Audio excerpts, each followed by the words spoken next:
एक साधु था। एक छोटे से मंदिर में वह पूजा पाठ करता था। आसपास समृद्ध लोग रहते थे। वे साधु को हर पर्व त्योहार पर दान दिया करते थे, अन्न, वस्त्र, दक्षिणा। साधु के पास आवश्यकता से अधिक धन हो जाता, आवश्यकता से अधिक वस्त्र हो जाते और आवश्यकता से अधिक अन्न भी हो जाता। साधु था, लेकिन वह कोई भलाई का काम नहीं करता था, किसी दीन दुखी की सहायता नहीं करता था, बस धन जमा करता रहता था। वस्त्र अधिक हो जाते तो उन्हें बेच देता, अन्न अधिक हो जाता तो उसे बेच देता। वह गृहस्थों की तरह ही पाई पाई बचाता और उसे संभालने, सुरक्षित रखने की चिंता में ही मरा जाता। पूरी जमा पूंजी को वह हर पल साथ लिए चलता। कहीं भी कितना भी संभाल कर रखूंगा तो वह चोरी हो सकता है, यही डर उसे हमेशा सताता रहता था। जब साधु नहाने के लिए नदी में जाता तो अपने कपड़े और सारी धनराशि एक कंबल में लपेटकर अपने साथ ले जाता। नदी किनारे कंबल को अपनी आंखों के पास ही रखता, जल्दी जल्दी नहाता और फिर अपनी पूंजी को सीने से चिपटा कर घर लौट आता। एक ठग बहुत दिनों तक उस पर नजर रखे था। उसे पता था साधु धन इकट्ठा करता है और साथ लिए फिरता है। नदी में भी ऐसे उतरता है कि उसका कंबल थोड़ी ही दूरी पर रहे। ऐसे में कोई यदि उसका धन हरण करके 2 कदम चलेगा तभी पीछे से वह धर दबोचेगा। ठग तो ठग था, चोर नहीं था। ठग लोग अपने आप को बहुत बुद्धिमान समझते हैं।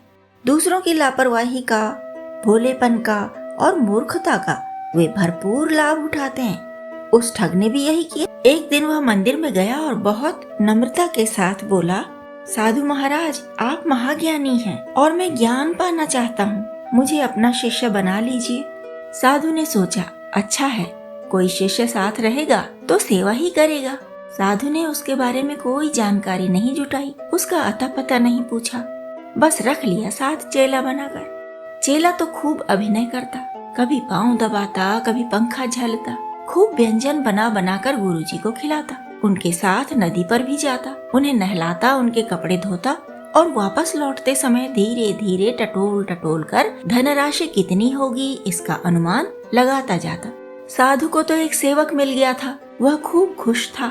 खाने पहनने की कोई कमी वैसे भी नहीं थी। अब तो पकाने, धोने, सुखाने और सफाई आदि के सब कामों से छुटकारा मिल गया था।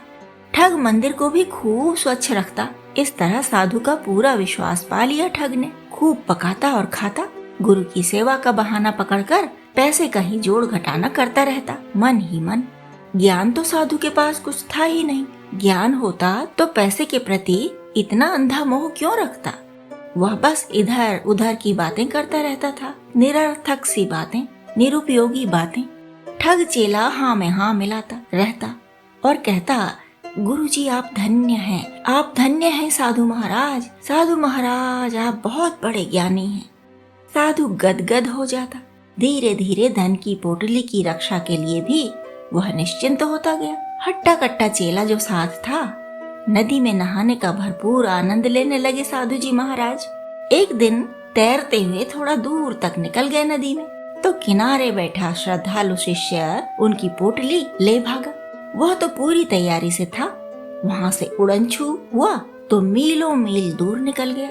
नगर बदल दिया, प्रांत बदल दिया। मूर्ख साधु उसे कैसे पकड़ता। वह तो बस धन से अंधा मोह रखता था, उसे बटोरता रहता था। ज्ञान ध्यान कुछ भी तो उसके पास नहीं था। तब बाकी जीवन रोने धोने में ही तो निकलना था।